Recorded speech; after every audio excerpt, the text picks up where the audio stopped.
Julian, thank you so much for being here. Super excited to have you here. And of course, we met through Propel, and you were coaching me there through my business. I'm sure we'll get into that. For those of you that don't know who you are, can you just explain a little bit about who you are and what you do and the work at Propel? Yeah, sure. So based out of Moncton, New Brunswick, I'm one of the startup coaches at Propel. So Propel, we're kind of a Atlantic Canada accelerator. We help companies in tech that are looking to validate, grow, scale their businesses. We see roughly 100 companies a year, depending on where they're at. From ideation, I've got an idea, I'm not sure if there's merit to, or if there's a business model to this, to some of our later stage companies, which, are actively, dealing with customers, selling products or services, and are looking for support to help their companies. So I would say we've tailored and created kind of a specific type of programming depending on where the company is at in their journey, entrepreneurship journey. Yeah. And I know for me, I think I was at the validation stage because it was like I had an idea, and then let's see if this will fly. So you've done vision and validation, I believe, with us. Right. So, yeah, that's right. There was two of them. Right. Yeah. So as it turns out, maybe my vision wasn't so great, but I mean, we could probably talk about this because I know I've switched my stuff over, and I think, maybe, I'll save it for a little bit, maybe kind of ask you about how things went with me and your thoughts on it. But before we get into that, just a little bit more about you. So before you started your work at Propel, what other kind of work did you do? Because I know you're really big into creative work. Yeah, so I always kind of dabbled into entrepreneurship. I always tell this story. I come from an entrepreneurship family. My granddad actually started one of the chains in New Brunswick that was known Pizza Delight.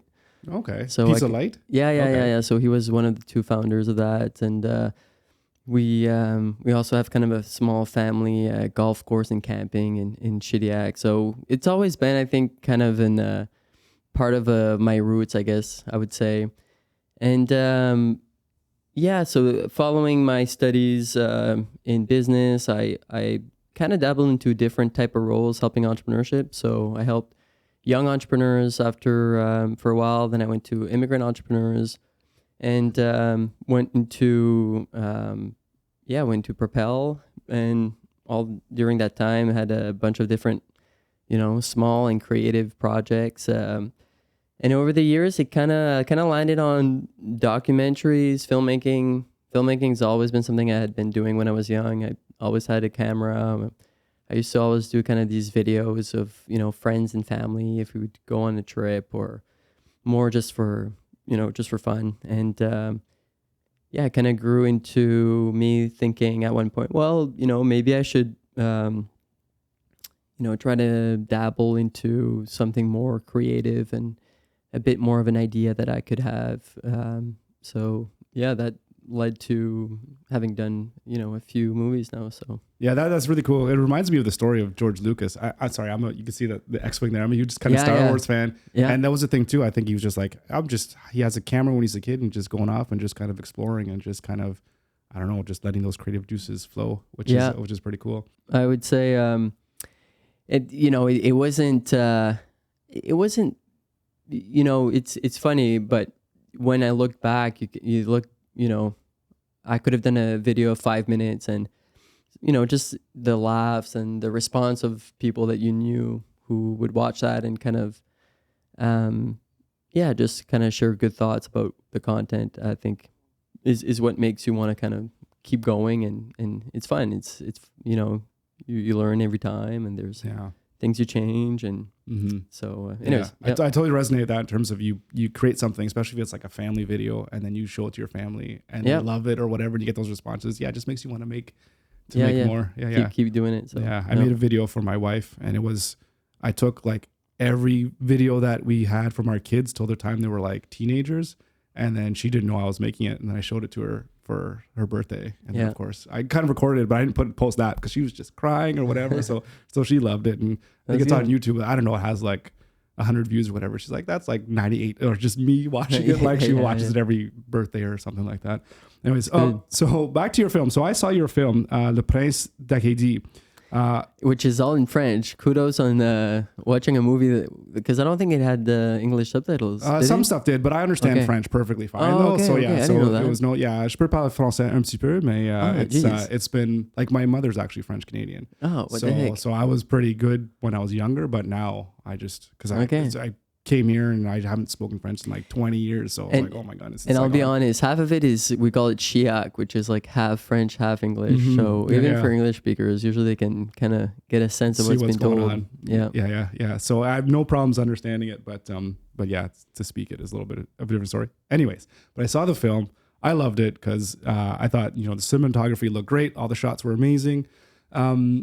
So I guess what I want to say is too, it's like, it felt like you put a lot of heart and effort into it. Like it wasn't just something that you wanted to do because you just wanted to do it, but it was something like personal to you that it kind of meant something to you. So anyways, could you just maybe talk a little bit about why you wanted to make this film? Yeah. Back to what I was kind of saying earlier. I think I always dabbled into film a bit, but I got to a point where I had done a few short movies, more like, small competitions across Canada, that sort of, 5-minute films, 8-minute films. And I felt like I wanted to do more and kind of just push myself and give myself a goal that I could maybe accomplish.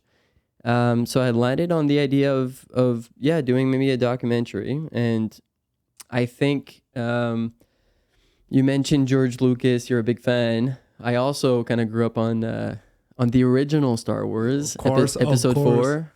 I had no idea how to make a movie. Let's start there. So I was under the impression of, I'm gonna pitch an idea. I didn't have much of a script.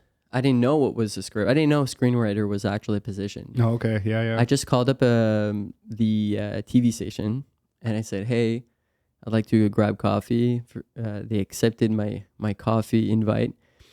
And I pitched the movie, and then they said, who are you? Why would we, I had no background, had done no movies prior to that. So yeah, I would give a lot of credit to UniTV because they're the ones that said, okay, here's a process of how you get, a movie. First, you got to find a producer that will kind of support your idea, pitch the concept to a broadcaster. So typically a creative doesn't have the contact directly to a TV station. There's always the production company that is like kind of in between. I had no idea that. I just called the TV station. I was like, hey, just some kid off the street. I want to do this. I want to do a movie. And they're like, who are you? So, but maybe that ignorance is almost a good thing too. It just ignorance gets the ball rolling. Ignorance is bliss. Is like 100%. So then I get to learn about the whole process of pitching a movie. So what's your script? I've learned one big takeaway was the hero's journey for me. So if you think about, back to George Lucas episode 4, there's like a theme, there's a certain structure that maybe you're aware or not aware of that most movies will actually follow. That's right. Yeah. And it's called the hero's journey. So you have your hero that goes through a challenge, then he needs to decide, does he go down the rabbit hole and try to, overcome that burden and come off on the other side as a better person, or then he gets to meet a guide, Obi-Wan Kenobi, that helps him out. So yeah, if you look at even most of the movies I've made, it's actually with that same structure. So your hero needs to have a dilemma. He needs to have a question. Some conflict in his life. Yeah. Exactly. So for Le Prince de l'Acadie, my conflict was, I was kind of in my mid-20s. A lot of my friends were moving to Montreal, Toronto, Vancouver, the big city, that a lot of people will do in their 20s, I guess. Of course, yeah. Being from East Coast Canada, I was kind of proud to be here. And I told myself, should I, can I live my culture staying here, or should I do like my friends and move away? So I kind of went abroad and met different people my age that had moved to bigger cities. So we went to New Zealand, San Francisco, London, Calgary, meeting other folks my age that decided to take the leap and move abroad. And then you have a good conversation about what does it feel like when you're, outside and in another country, another city. I think my big takeaway was kind of how much they loved more East Coast Canada after they moved away. It's kind of a weird. You don't realize what you have until it's 100%, gone, kind of thing. Yeah, and then it's kind of the green is grass is greener on the other side, right? You think, okay, I'm gonna go to LA, I'm gonna live the big life, and then each place has its pros and cons. Absolutely. And, so that was kind of the theme of the movie. It was my first time being kind of the screenwriter, on camera, director as well.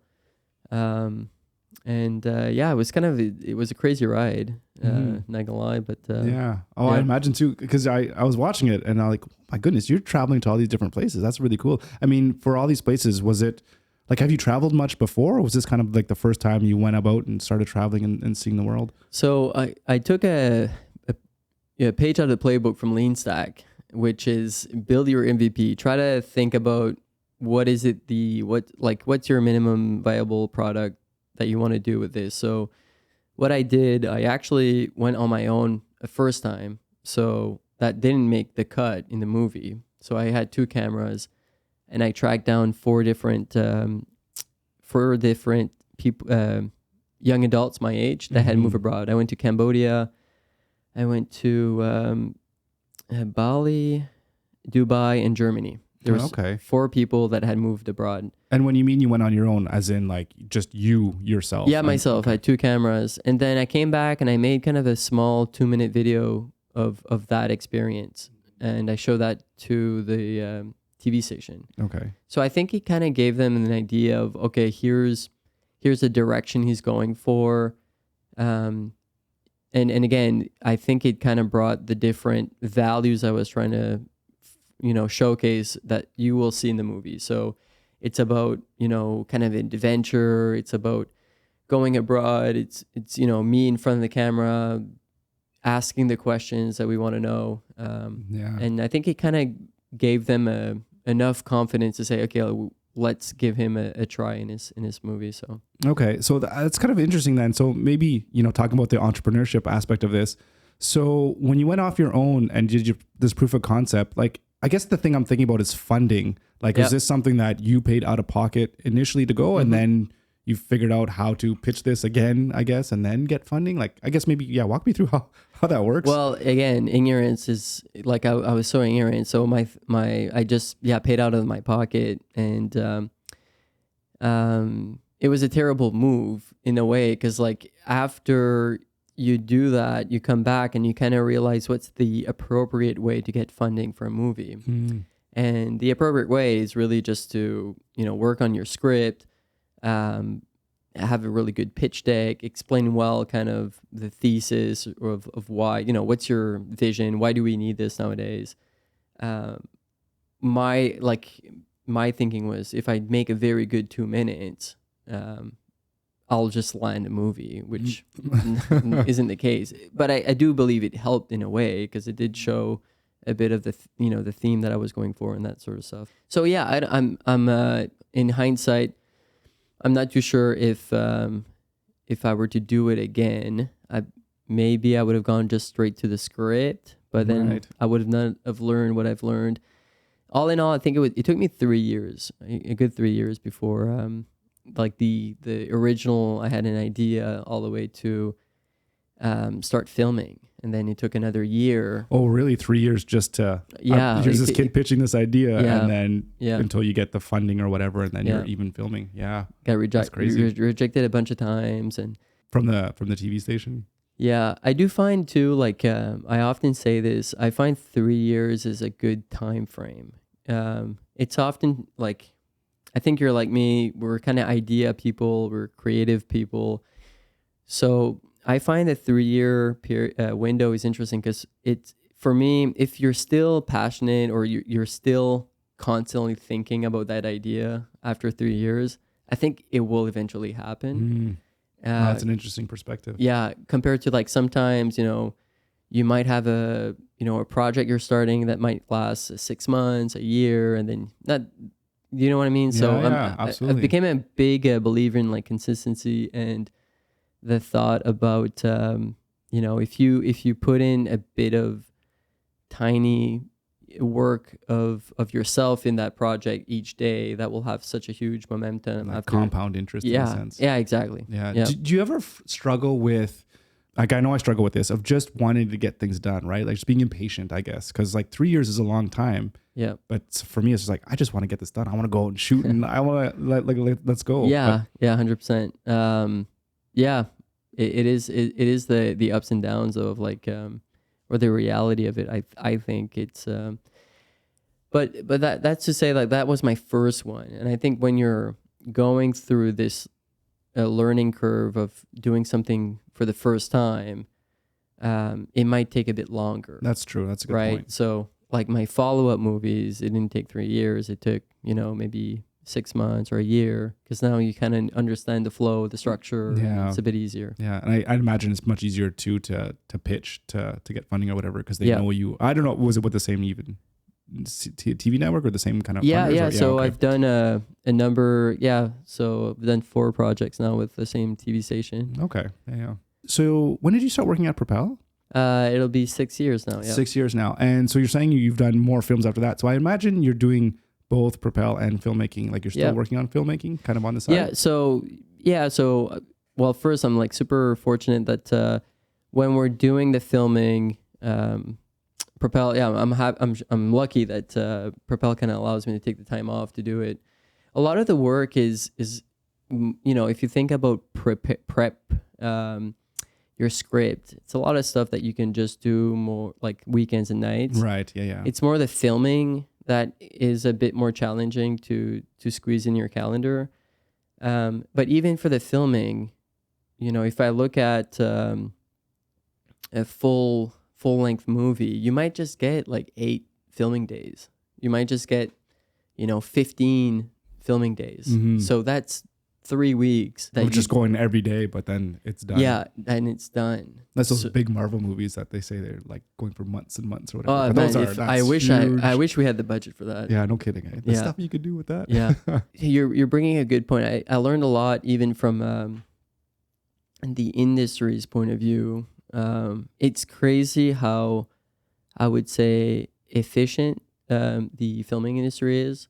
So everything's kind of calculated in shooting days, right? So you only have a certain amount of shooting days to do like your whole movie for, that's whatever, 48 minutes or 72, whatever it is.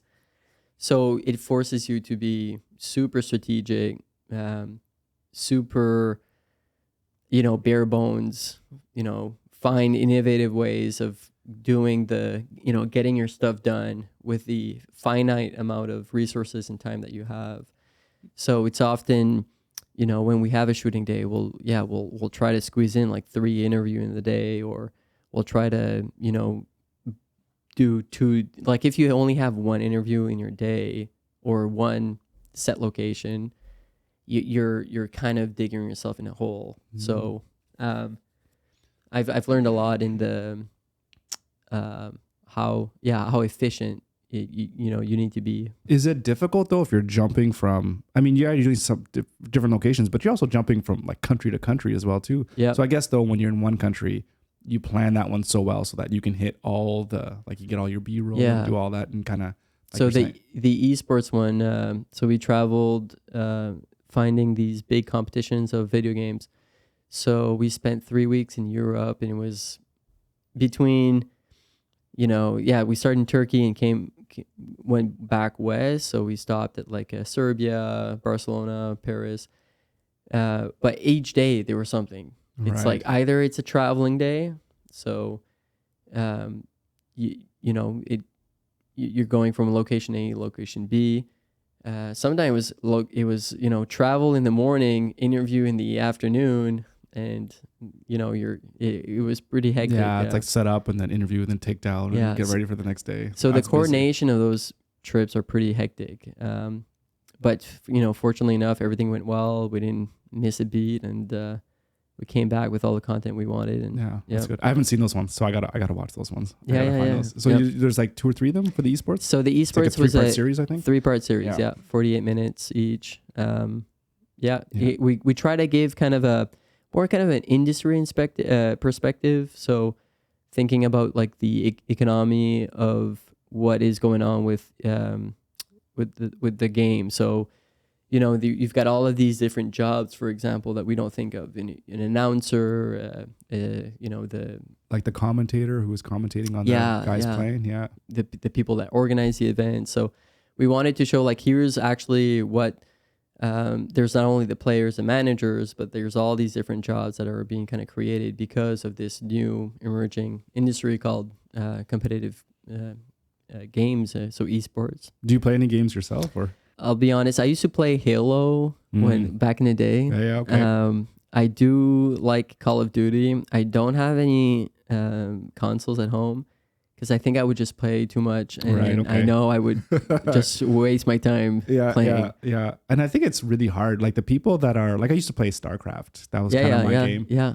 Age of Empires and those kind of, I don't know if they're RTS. I don't know what they're called, but the guys that are good, like I'm not even very good at all. Like I'd be in like silver or gold league, but the guys that are top tier guys, they're so good at their sports. And I think people don't realize is how much work that is involved in getting that good. I almost think of it as like, because I play hockey too, it's almost like getting to the NHL and you get to that top level. And I think, because you're saying it's a growing industry, there's a lot of money that's involved in these guys. I think these guys, I don't know if they're millionaires that are in the top. They are, right? Yeah. So well, it's crazy. StarCraft kind of evolved into League of Legends, but if you look at StarCraft, 15, 20 years ago, there's actually a Canadian that was really good. And he actually moved to South Korea. And that time, it was kind of starting the whole phenomenon of like, you can be be very good at a game and almost make a living out of it. So it's pretty crazy. Yeah, we were in LA, and I think we were with a guy from Quebec. He'd make hundreds of thousands a year, like with a team similar to like a sports team, right? Playing a game. So that's crazy. It's a bit mind-boggling because I recall when my parents were like, "Oh, don't play; it's a waste of time. It's a waste of time. You'll never get anywhere." And here they are making making a living out of it. So no, parents, I could have been a star. Look what you done. Yeah, exactly. Just kidding. Yeah, no, that's crazy. I guess there's so many avenues as well too. Like you can just go on YouTube and you can live stream and you can just make money that way and get their sponsors and like the technology's advanced so much. There's so many different ways to monetize. Yeah, I was blown away. There was a guy from Moncton actually. His name is Z Laner. He plays Call of Duty. Okay. And we went to his house. He's more of a streamer. So there's these two worlds, right? It's like competitive. You're doing more. You're either part of a team or an organization. Like they have jerseys and they compete to, or you're more of a streamer. You do competitions once in a while, but you do a lot of more content pieces and generate your living out of the revenue from online. Just engaging with your community and building a community of people that like the game or like you or whatever. Yeah, that was crazy. He had 2-3 full-time staff when we were there. Just like goodness. That's crazy. Because you have to be bringing in lots of revenue to be able to hire staff. So that's insane. Well, think about just like putting the videos together. So he had like a full-time editor, for example. Right. Yeah. He's got a full-time business analysis that just helps him find gigs and do all this stuff just so he can just play and do what he's good at. So man, I could talk about esports all day. But back to business here. So you were saying that when you were growing up, a lot of your family was just entrepreneurs and you were just kind of around that. So I guess there really wasn't for you like an aha moment of saying that you wanted to work with entrepreneurs. It's just something that I guess for you just kind of came naturally and you just wanted to pursue. Like well, I think if at one point I was working even with the school system in the French school system that had a whole initiative of creating more of an entrepreneurial spirit in the schools. So they would do these micro projects where if you're 2, 3 kids and you have an idea for a business, they'll give you kind of a micro loan, so you get to learn about business, right? That's pretty cool. That was at school? Yeah. I never had So anything like that. That's it's awesome. a company called Place de Compétences. They're affiliated with the French school system in New Brunswick. But I think what I kind of grasp is, I think it's more the idea of giving yourself a try at doing something. I think that's what I like about entrepreneurship. Mhm. It's I don't know if this is gonna work. I'm just gonna put my eggs in a new basket Yep. that I think might have an opportunity of making it out. And I think the more we can kind of seed or water that mentality, I think better we are as human beings and in society. I'm just a strong believer of that, I think. Yeah. Well, that's 100%. That's exactly why, this podcast, Unconventional Mindset, is just like to try to promote that thing, that kind of mentality, because I don't know, like expanding on what you're saying, if you're doing something that you kind of really enjoy doing, it almost becomes that you just, I don't know, you invest everything, like your heart and soul into it, and you just want to do better for other people. And then we all just benefit from that. So I love that. I love that mindset. On to Propel now, and you work at Propel because you work a lot with early stage entrepreneurs. You're saying that, you have like about 100 different businesses that come through your doors every year. Can you talk about the patterns that you see of successful people, or that people that end up being successful? Oh, big questions. So you've gone through our program. Big believer of the lean canvas, the idea that you can kind of put your hypothesis up front, be vulnerable about what is it that you're trying to validate. I would say the success would be a mix between the build, measure, learn loop. So the ability to put things out, learn quickly, pivot, and reiterate constantly with some of the hypothesis or assumptions that you have on the business. And then it's a question of, how much innovation, or, what's a unique value proposition that you're proposing, and what's the team and like the IP around it. For me, I think that it's kind of like a mix of that sort of stuff. Sometimes like the innovation doesn't need to be super substantial. I often think about like the Tinder example. So Tinder was kind of the first app to do the swipe left, swipe right, and then Bumble came and said, "Hey, how about we make the girl talk first through the app?" Yeah. So I'm not saying that like innovation needs to be this crazy IP that like no one's ever heard of, but there needs to be some way for you to, and back to Bumble, like don't get me wrong, they have more of a kind of a woman empowerment kind of package through that as well, right? So, but there needs to be some level of, analysis or hypothesis that you're thinking of what would make the business model stand out from. Just like a differentiator kind of thing. That's what it sometimes. And I think the challenge that we often see is not thinking big enough. So, I went to Toronto, I saw this chain work. I think it's going to work in Atlantic Canada. It should be, I've got an idea from Atlantic Canada that I'm hoping could work in Toronto. Right. Don't go from big to small. That's what also is a bit of a challenge is trying to get the companies to think more on a world basis and, how can we compete on a higher level? Yeah. Because you guys aren't necessarily interested so much into the entrepreneur that just wants to open up a convenience store, and which is fine. If you want to have a convenience store and do your thing, stay in your little small town, that's fine. Yeah. But you're looking for those entrepreneurs that really want to. Yes and no. Like, it's often one of the questions that we have to founders. It's like, what's your intent? Do you want to be, that we call it unicorns, baby unicorn, that company that has an opportunity to be widely successful, reach new markets? Or do you want to be the small, in small house that, feeds a family, gets revenue. It's maybe not a 10x of growth each year. Nothing wrong with that too. I think it's more of the startup founder that needs to be kind of conscious of, the different roads that your company can take, and be honest with yourself about what it is that you want to actually accomplish. Yeah. I think that would be kind of what I would, and then it's just the sheer grit, right? It's how aggressive are you putting your OKRs, like how it's your objectives and key results. Yeah. So how, like, and not only that, but are you meeting those and even exceeding those, right? So I think those that stand out from the crowd are able to, not only put out very optimistic, goals, but also surpass them. Is there anything you can say specifically about their mentality or their mindset, almost as if, like, forget about the ideas now, but I see that particular person and, like, I know that they're probably going to be successful because of their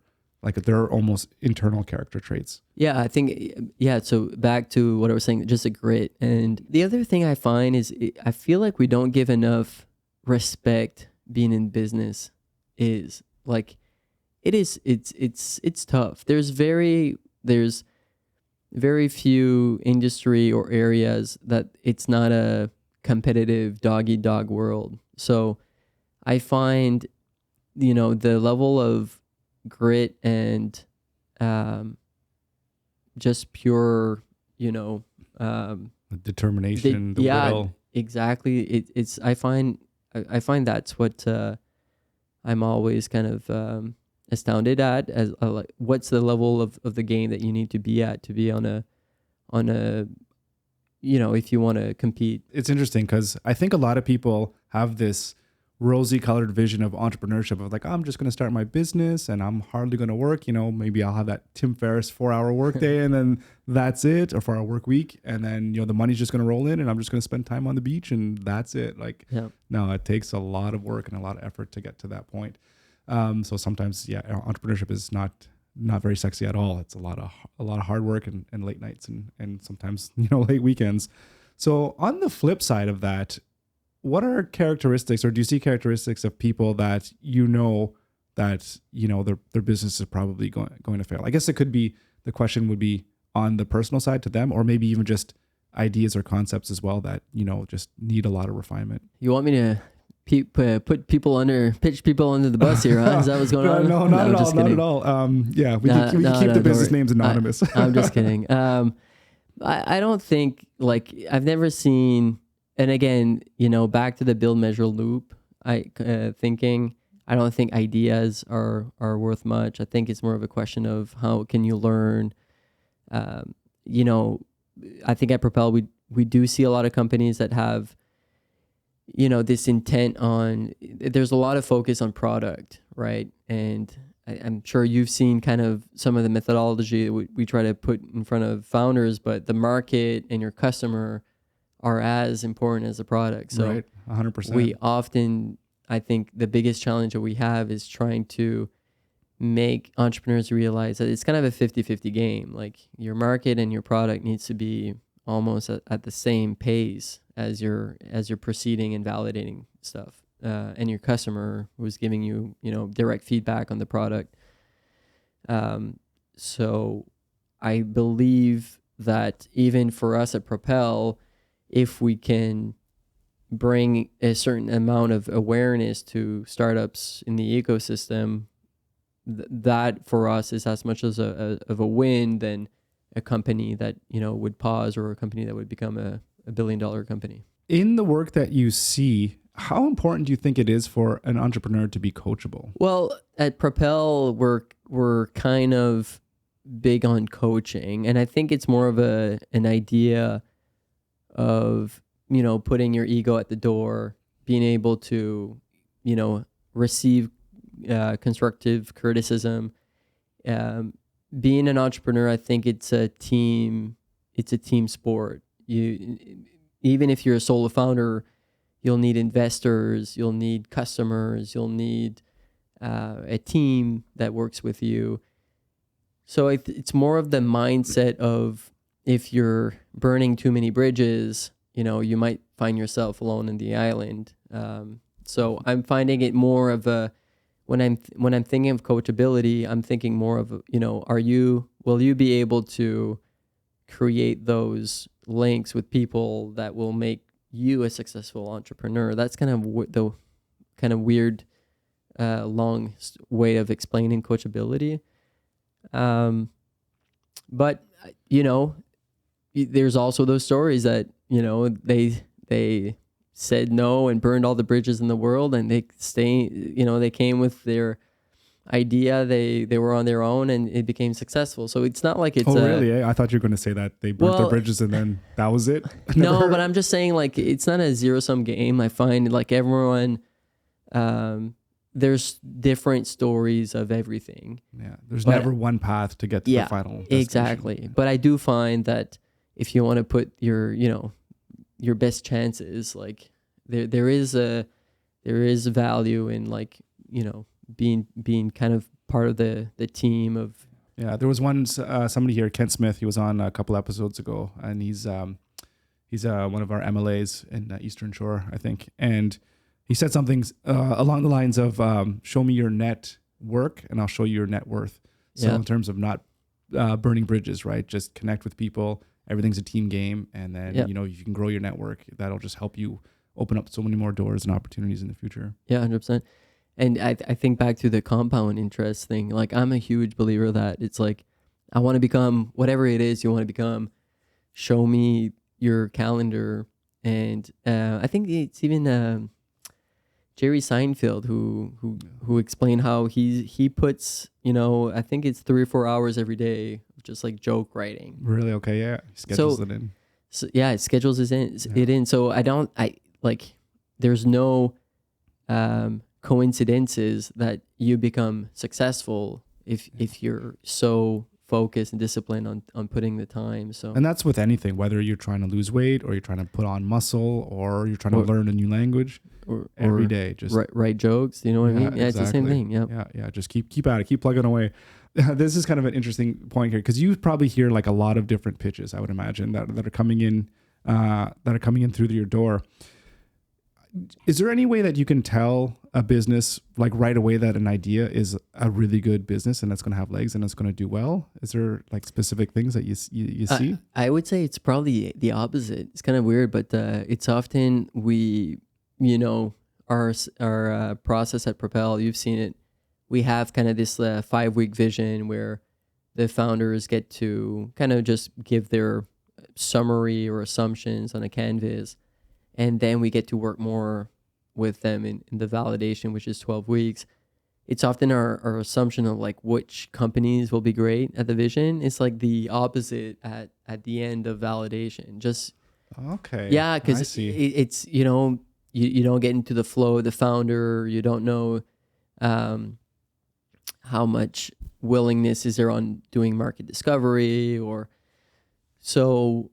I would there are some that do stand out from the crowd that like they've got their stuff figured out and a lot of good work have been put into it, but it's often we're wrong. So it's always kind of interesting as when we do these kind of reflective analysis. It's interesting. Do you find as a whole that the idea is more important or that the person behind the idea is more important? Definitely the person behind the idea. Yeah, even if you talk to like most VC venture capitalists, they'll say the same thing. It's oftentimes like we're investing in the founder, or we're investing in your capacity of building a business. Yeah. And I think that's great, even from the investor's point of view. I'm happy that they kind of took this type of mentality when it comes to working with startups. It's because back to my example of making my first movie, like it was terrible. Like if I look back at what I had put together, it wasn't good. But you mean that first 2 minute? Yeah. Oh, okay. Yeah. Like I didn't understand even like the concept that you needed audio for like when you're making a movie, right? Yeah. So I would just put like a boom mic on my like on the camera or whatever. Yeah, on the camera. So then he's like, that's no, not bad, but yeah. You need to have like a lav and like a boom mic. So anyways, I guess I'm just kind of trying to loop in that example of That's a good one. I think people, even investors and stuff, kind of understand that as well. So Going back to coaching here, just kind of one question to wrap this up. So I have super thick skin, so be as honest as possible. okay. What was it like to coach me? And if there's any kind of maybe feedback you can give about your experience working with me. Oh geez, you're just gonna put me on the spot like that? Again, I have super thick skin. I love hearing not so much like negative feedback as in like you're a terrible person, but in terms of what I could learn in order to grow myself. Nothing really stands out for me. The one thing that I thought was really great is like you came from that background. So a lot of times we'll get entrepreneurs pitching ideas that they aren't really part of that world, right? So you were kind of part of the developers world when you came into Propel.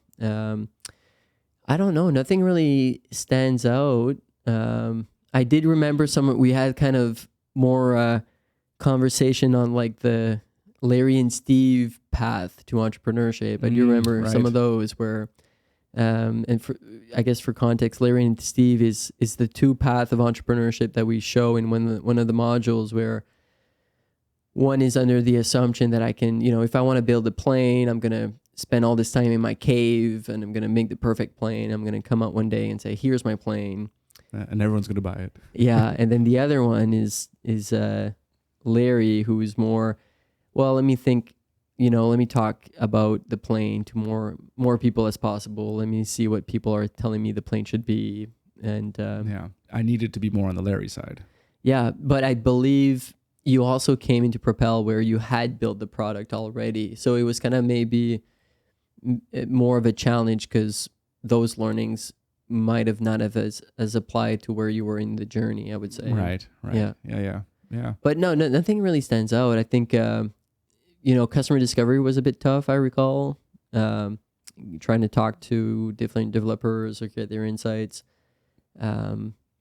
What was your experience? Yeah, I found that was probably the hardest thing for me, is figuring out how I can get people to talk to and to try to validate the ideas that I had around whether this product would actually be good or not. I mean, the one thing I had in my mind was that there was already products out there that were very similar, that were doing the same thing. So that was an idea that like, okay, well, people are buying this, but I couldn't get to the point where I could talk to enough people that would be willing to buy it, to talk with. And I think what I should have done, if I had to roll back everything, was before I even started building anything, try to talk to people, see if they'd be interested.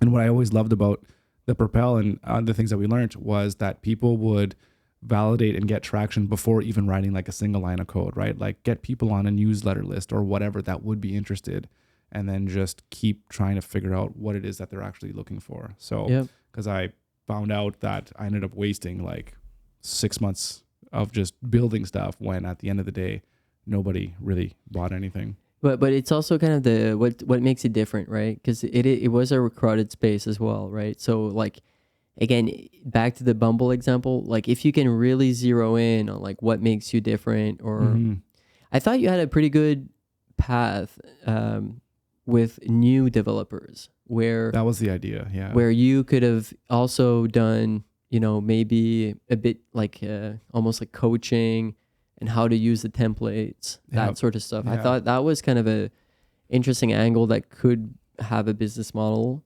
on its own, but we were having more difficulty, if I recall, more on kind of the later stage developer who's established, who's got, his different templates that he uses all the time. They already have their tech stack. Yeah. But you know what actually really happened to me, and this is what I had to be really honest with myself, was that I got to the point where we're going to focus on new developers and new people that are going to be wanting to come in. And those were kind of the people that were watching my live streams as well.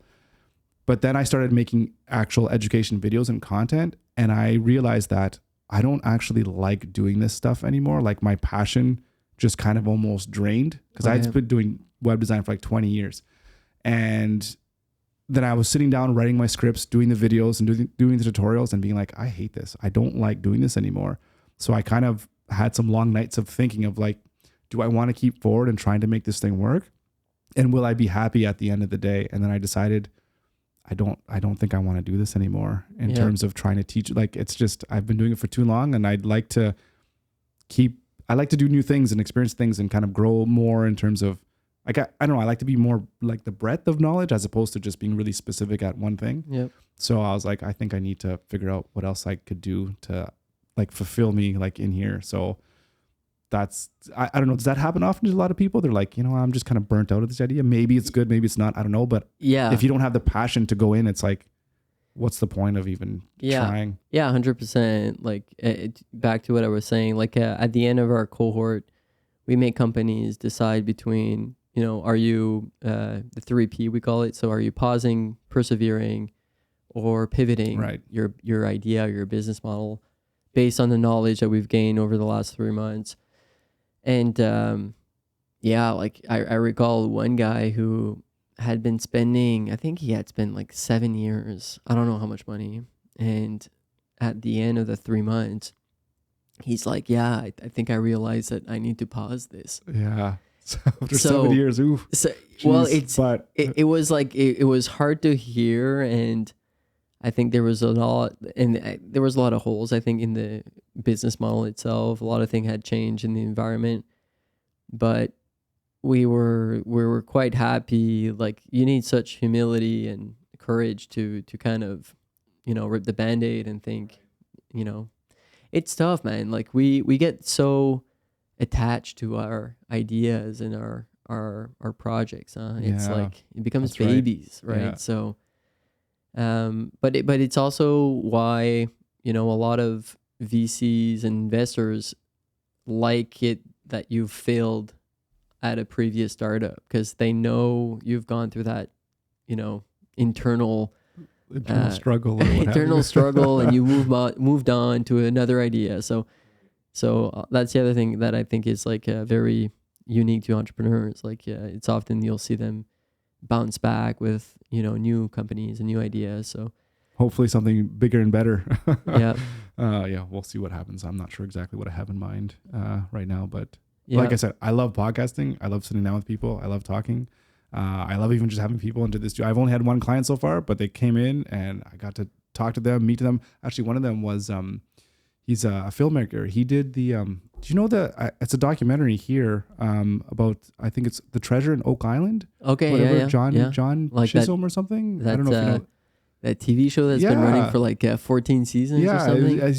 He's like the guy that like started that or whatever. Wow. So Yeah, I'm like, that's pretty cool. He's in my house. Like, that's kind of cool. Yeah. So on the History Channel, I think. Yeah. So yeah. I've watched a few shows. It's pretty good. Yeah. So that was kind of cool. So I don't know. So I love that. So I'm trying to figure out what can I build around that. So I'm starting as a service-based business for now, but who knows what can happen from there. So there you go. We'll see. Maybe we could talk about that later off camera. We'll come back in 5 years and yeah, exactly. We'll see what happens. We'll see where we are. Yeah, absolutely. So we're both kind of creative individuals. We like the filming and all that kind of stuff. How important do you think creativity is for entrepreneurs? Or do you find it that when you're creative, you kind of just want to go without maybe kind of really thinking? Like you're saying, you started your documentary. It's like, I didn't know what I was doing, but I just wanted to do it. Yeah. Versus entrepreneurship, where you're saying maybe it's a little bit more structured, where you want to get your MVP and you want to do some validations. You want to take some specific steps. Is there like a balance to be found between those two things? Yeah. Good question. I think one other element that I'm also a believer, and it's from a book called Traction. One's got a vision and one makes it happen. More kind of, the doer or whatever. The doer, yeah. Let's call it the doer. And it's oftentimes that you even, it's kind of they often give the example of Steve Jobs and Wozniak, where Steve was more the visionary, Wozniak was more kind of foots on the ground. How do we make this happen? And I think even at Propel, nothing against solo founders, but I do like that the dynamic of, those co-founders that has kind of one's visionary, one's more tactical. Not to say that solo founders aren't great, but I think it's also a question of like you're wearing so many hats as an entrepreneur. It's like you're constantly putting on the 8 hats. Operation, financials, marketing. It's the team. It's crazy, right? So when you do have kind of that co-founder balance, I find I've seen maybe more get done in a way when it's co-founders. I would totally agree with that because I should say nothing. There was this one company I started back in University of Waterloo, and we had 3 founders as well, which was kind of nice. But most of the stuff I have done is solo entrepreneur, and I do love having a team or having other people to help with it because doing this stuff for the past couple of years all on my own, it's hard. It's hard because you got to do the accounting stuff, and then you got to do the business stuff.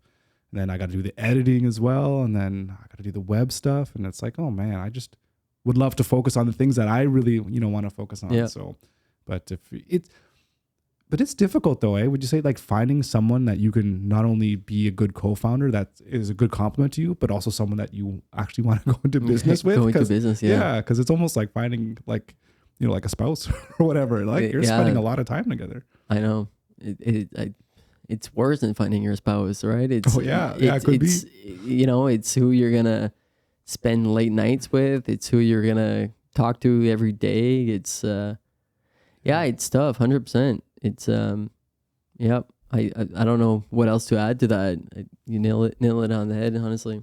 Switching gears, I guess, to talk a little bit more about technology and the workplace. So over the past few years, there's been lots of rampant like changes in the workplace. Like, there's AI, there's a lot of people do kind of remote work or what have you, because, I guess because COVID or whatever the case may be, advancements in tech. So are there any crazy opportunities that you're seeing just, I guess, maybe in any industry that you think entrepreneurs should kind of have their eye out? Obviously, I think today, like AI is pretty top of mind with everyone. Yeah, that makes sense. Both on filmmaking and startups.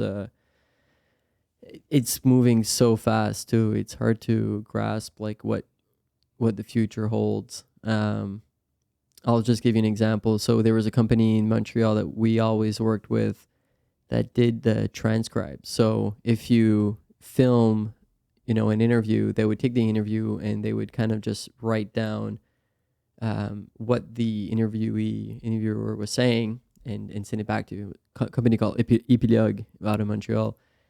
Well, now it's a plugin on DaVinci. It does the analysis for you. Completely free. So they closed shop not too long ago, like 3 months ago. Oh, I would imagine so. Why? And they're probably charging a ridiculous amounts of money because someone has to sit there and just listen to the whole thing. And now I'm seeing voiceovers. So same thing. We used to bringing a lot, talent to come in, and if you need to have a certain script being read in French or in English, then you would have kind of the 2 options. Or if you watch a video and there needs to be like a narration on top of it, you would get like an actor to come in and read the text. Now AI, like the text to AI voice is getting super good, really to the point where I think we're getting close to people aren't going to see the difference between the two. You could even train AI for your own voice. So if you want to do your own voiceovers in your own videos. So think about a call center, right? Oh, I never even thought about that. Yeah. So you've got a whole, especially maybe it's because I'm from Moncton, but it used to be known for like a call center area because very bilingual population. Now I think you're going to see, especially for, maybe lower need, more like the lower problematic calls, let's call them. Yeah. Right. Like your entry level. Yeah, exactly.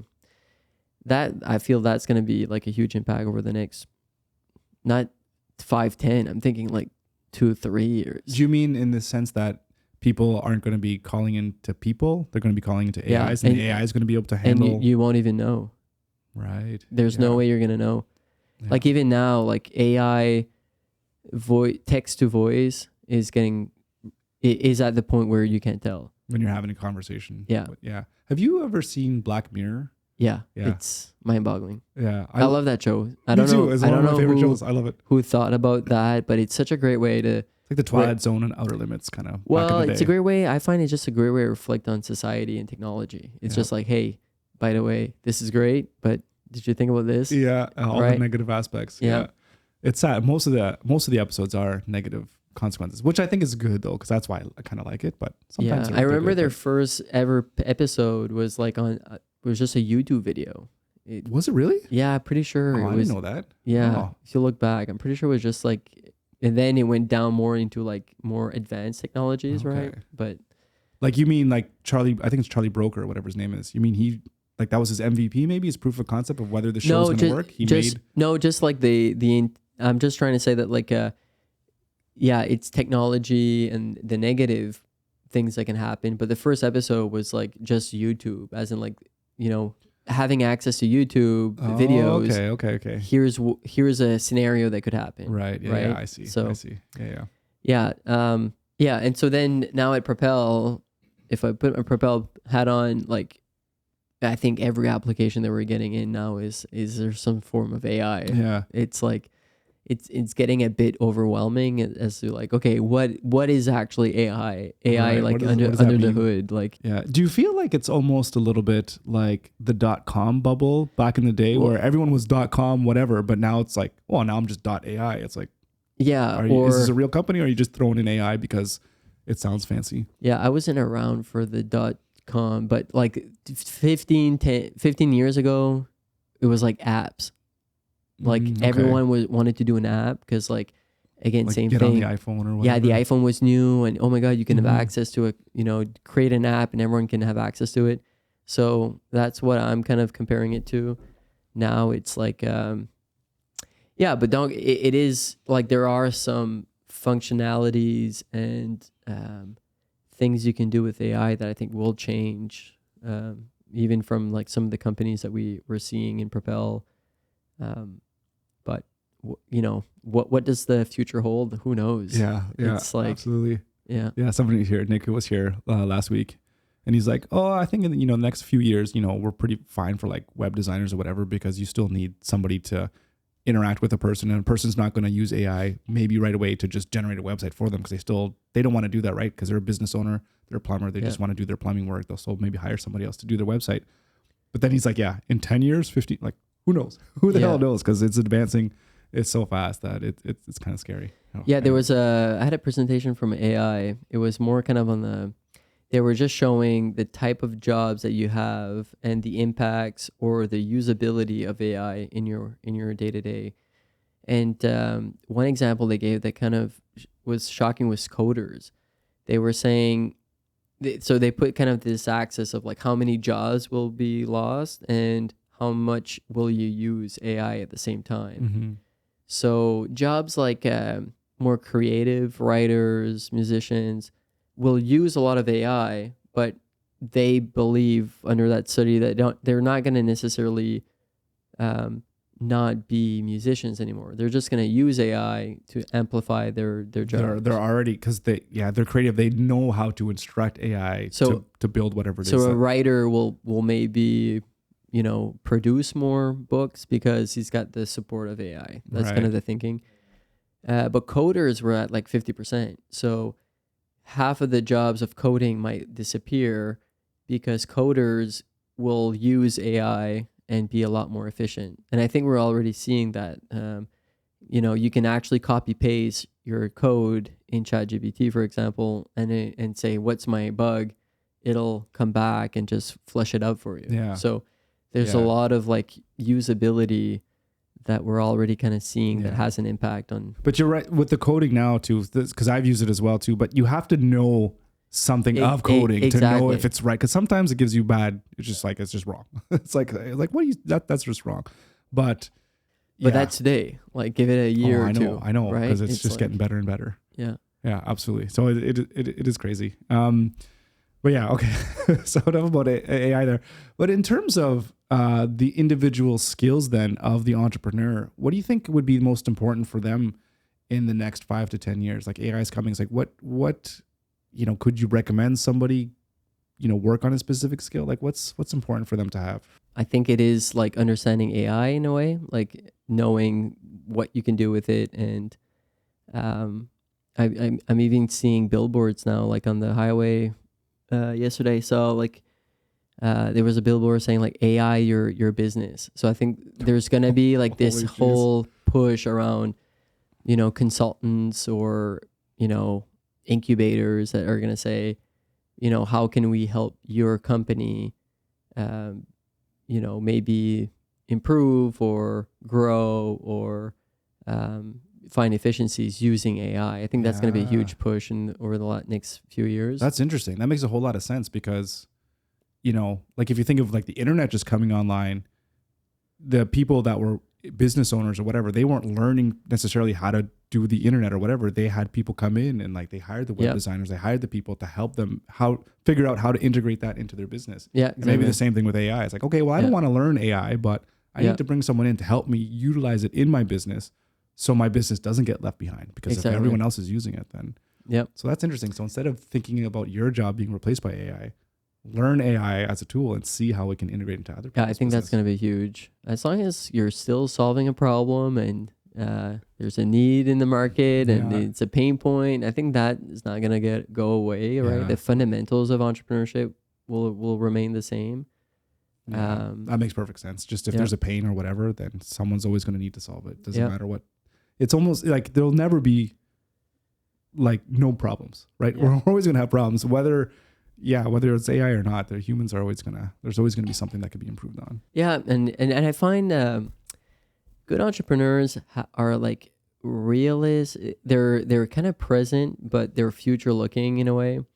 I often think about Napster, right? Napster was like before its time, where they had digital music, but the consumer wasn't ready for it because we didn't have any.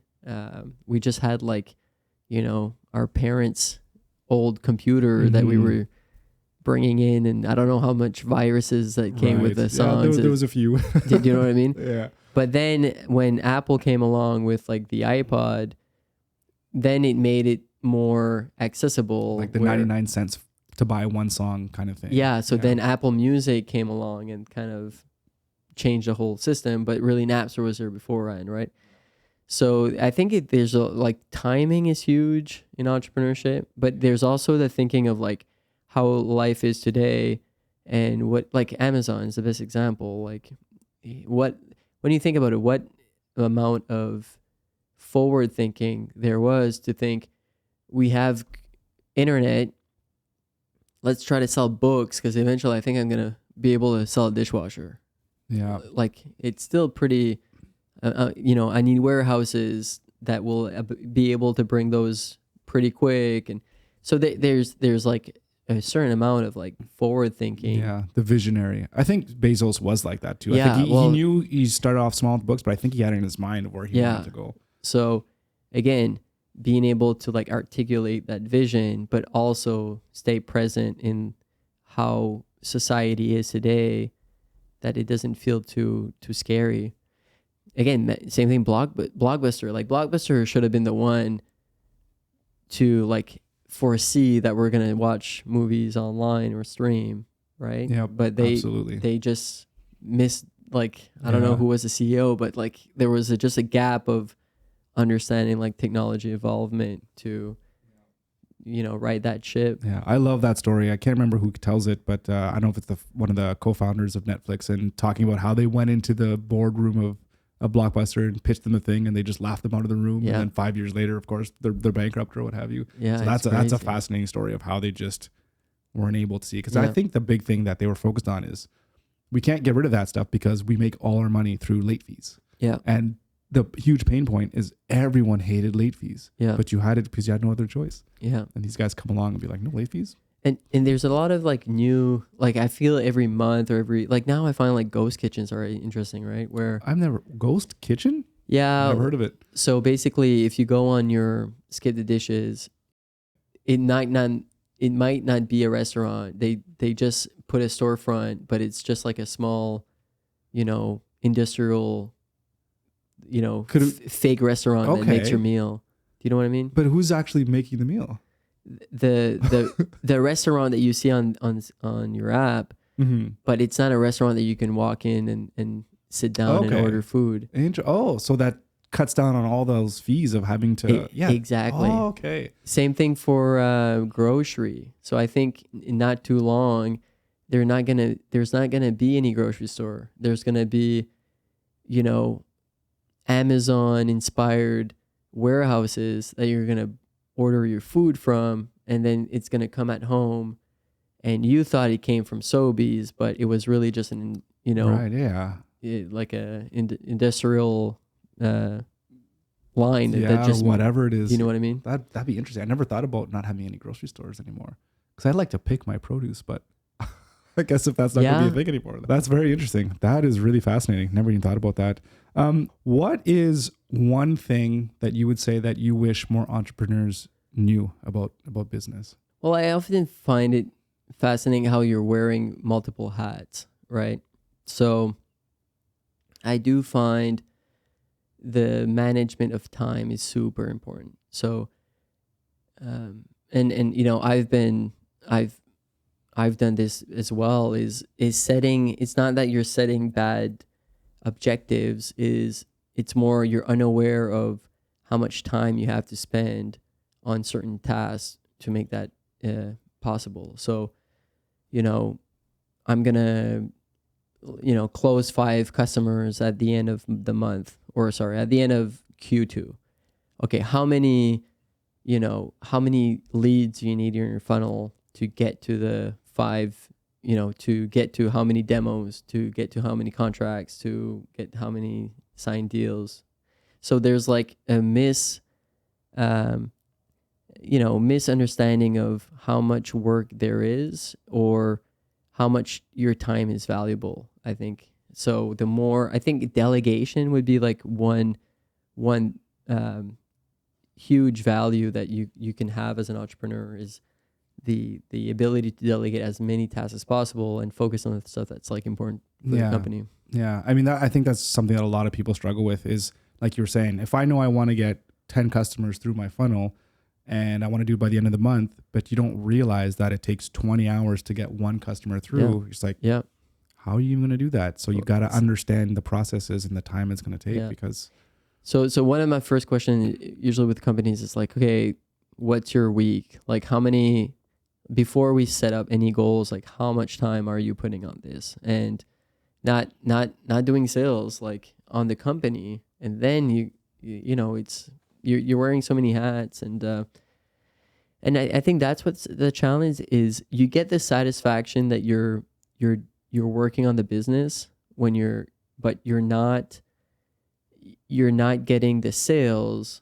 You're working on just like, surviving the business. So it makes you more like reactive than like proactive.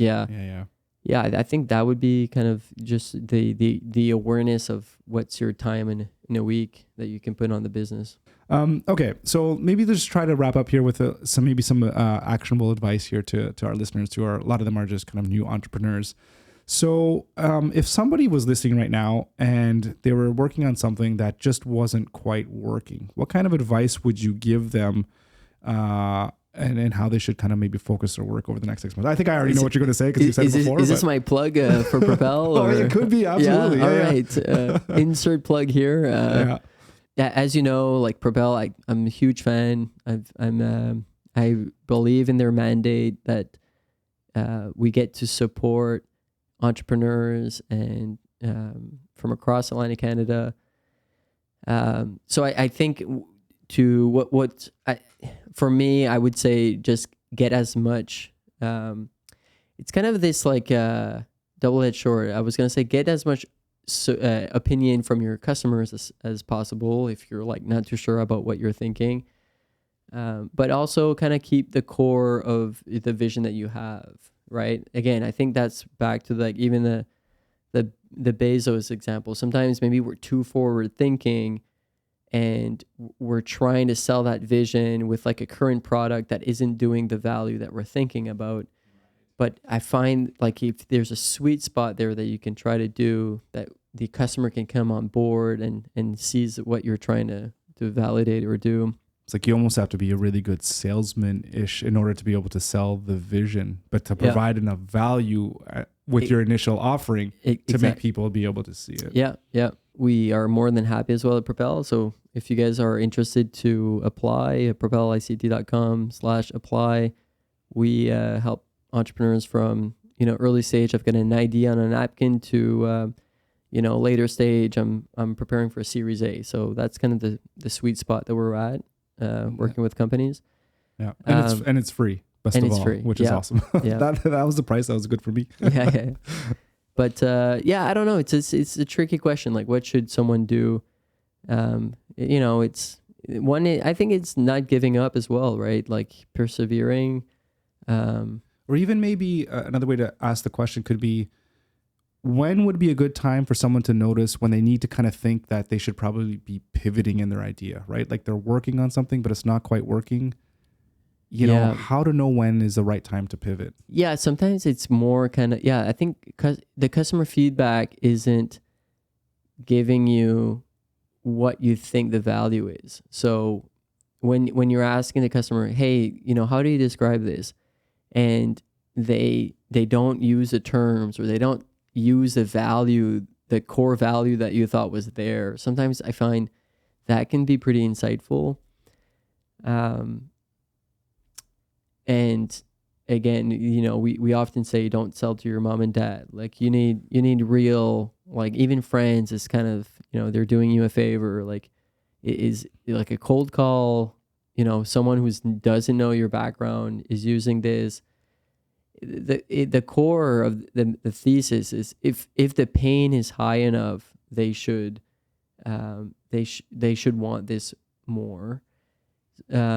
So we use often this phrase called, is it a painkiller or a vitamin? We're trying to avoid vitamin companies. It's not that they're not good. It's just, the pain is, is kind of there, but they can go on their day-to-day without you. So the more that you can kind of, try to get feedback and tell yourself, is this a painkiller or is this a vitamin? I think the more it's going to help you out to make decisions. Yeah, because the painkiller is something that someone's going to go right to the store and they got to grab something because they have a problem. It's acute and they need a solution. Yeah, they need it now. And so. And then they'll pay anything. Julian, great advice. It was absolutely great talking with you today. Thank you so much for being here. I enjoyed it.